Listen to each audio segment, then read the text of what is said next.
नमस्कार, मैं हूं आपके साथ में सुभाष मेहता और आज खबरों का पंचनामा लेकर आया है बीबीसी राजस्थान। आज हम खबरों के पंचनामा में बात करेंगे एक सामाजिक रीति की या कहें कुरीति की, जिसको लेकर आए दिन कई हादसे देखने को मिलते हैं। जनजातीय क्षेत्र में नाथरा प्रथा काफी तेजी से बढ़ रही है।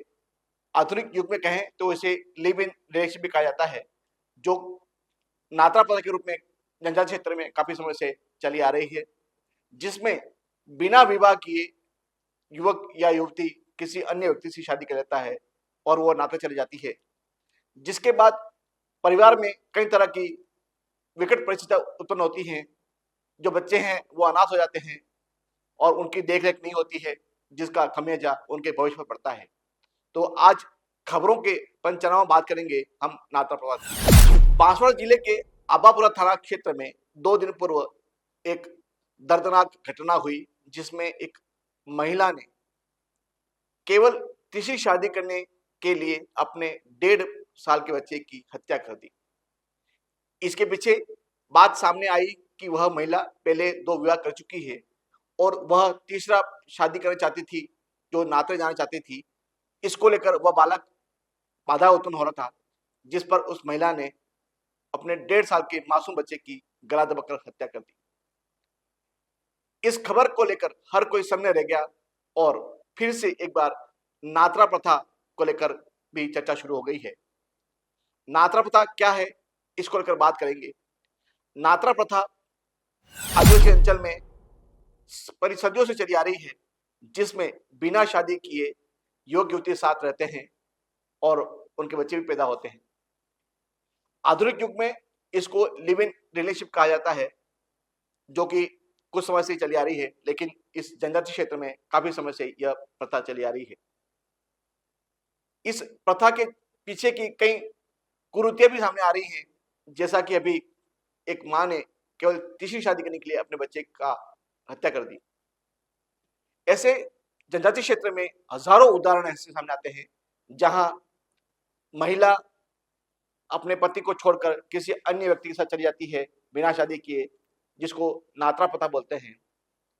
ऐसे में जो बच्चे तो परिवार होता है वो काफी विकट परिस्थितियों से गुजरता है और वो बच्चे बिना मां के रहते हैं और कई बार इसके चलते वो अपराध की रास्ते में चले जाते हैं। नाथरा प्रथा को बंद करने के लिए कभी कोई प्रयास नहीं किया गया, न ही कोई जागरूकता अभियान शुरू किया गया। इसके चलते यह दिनों दिन बढ़ता जा रहा है। जनजातीय क्षेत्र में वैसे कई प्रथाएं शामिल हैं, जो अच्छी भी हैं और खराब भी हैं, लेकिन नाथरा प्रथा के चलते बच्चे अनाथ हो रहे हैं, बच्चों की कोई देखरेख नहीं हो रही है और वो बिना मां के आंचल में शायद पल रहे हैं। इसका उदाहरण आपने अभी देखा कि 2 दिन पूर्व एक मां ने केवल नाथरा के चलिए अपने बेटे की हत्या कर दी। आइए सुनते हैं इस बारे में आबापुरा थाना अधिकारी जीवितराम का क्या कहना है। आइए सुनते हैं। 2025 को प्रार्थी श्री दिलीप पिता लक्ष्मण पारगी निवासी सुरवाड़िया ने एक लिखित रिपोर्ट इस आशय की पेश की कि मैंने 3 वर्ष पूर्व आशा पुत्री दिनेश निवासी सापरिया से नाता विवाह किया था। मेरे पेट से एक बच्चा पैदा हुआ, जिसकी उम्र 1.5 वर्ष करीब है। दिनांक 3/4/25 की रात्रि को मेरी पत्नी आशा ने मेरे पुत्र आयुष का गला दबाकर हत्या कर दी और फरार हो गई। इस आशय की रिपोर्ट पर प्रकरण दर्ज कर अनुसंधान किया गया। फरार आरोपी श्रीमती आशा को दिनांक 5/4/25 को मात्र 24 घंटों में गिरफ्तार कर माननीय न्यायालय में पेश की गई। तो आपने देखा कि कैसे एक मां ने केवल तीसरी शादी करने के लिए अपने बच्चे की हत्या कर दी।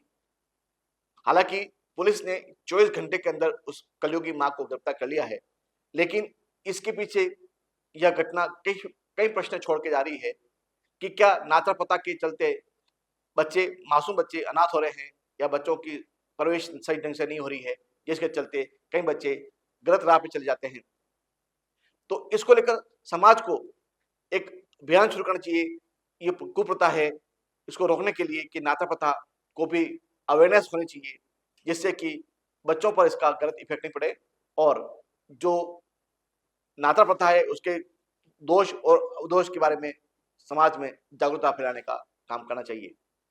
तो आज हमने खबरों के पंचनामा बात की नाता प्रथा के बारे में। ऐसे ही कई खबरों के बारे में बीबीसी राजस्थान के माध्यम से खबरों का पंचनामा आपके सामने लाएगा। तो बने रहिए बीबीसी के साथ में। नमस्कार।